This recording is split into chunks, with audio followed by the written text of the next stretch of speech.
So this is a leg press. I will kind of try to keep this as simple as possible. People overcomplicate this way more than they need to, okay? So it doesn't really matter what kind of leg press you use unless you're a fucking elite athlete. It doesn't matter if you use one of these. It doesn't matter if you use one where you're on the ground and you're pushing the weight up above you, or you're above and you're pushing it. It doesn't matter. If you're sitting in a seat and you're pushing away with your legs, you're pressing with your legs, it's a fucking leg press, okay? So the only thing that you really want to consider is the angle at your knee and at your hip. That's the main thing that's going to be your determiner, okay? Not only is that important for the muscle that you're going to train, more bend at the knee is going to be more quads, more bend at the hip is going to be more glutes. Where I'm set up here at the minute, I'm going to get quite a good bit of quad, my knee is quite bent, and I'm also going to get a good bit of hips, or good bit of glutes as well, because my hip is quite bent, okay? But it also matters as well due to your own flexibility. So you don't want to set it up where, for example, they'll usually have a handle like this that will allow you to adjust the seat. Some are a little bit easier than others. I'm not flexible enough to be in this position, so if I was in here, my low back is going to start to round, it's going to come off the seat, it's not comfortable, so I don't want to start off in this very aggressive sort of position. Start off a little bit further away, and as time goes on, and I get better at it, I get more flexible, etc., then it becomes a little bit easier, but start off somewhere comfortable, okay? Like I said, whenever you're first starting off, I would try maybe the feet a little bit higher, okay? So that's a little bit more glutes and a little bit less quads, but it's less flexibility requirement.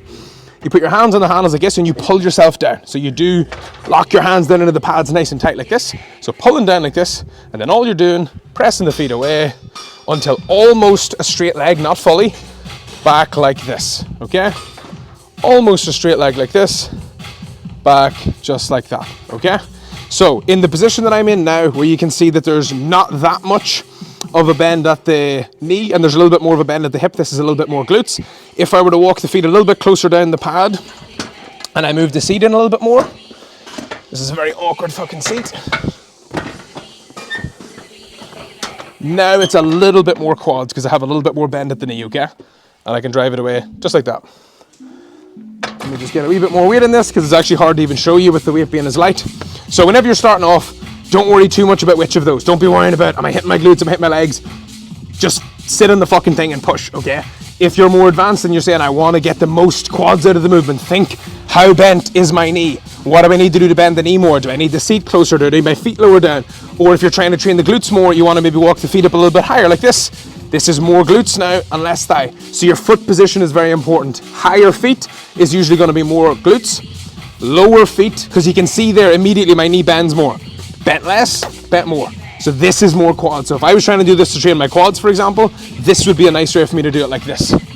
And I come down, almost lockout, back down like this, back up. You'll notice two final things, okay? Not a straight lockout like this, unless you want to snap your legs in half. I'm sure you've all seen videos of that, okay? And you also don't let this touch at the bottom. You don't go and take a rest. I'm now just chilling. I keep the tension the whole time. So I go like this if I was doing 8 reps. Down, nice and controlled, back up, nice and controlled. Nobody thinks you're cool if you put 300 kilos on it and do this quarter repetition bullshit, so don't do that, okay? So that is machine leg press.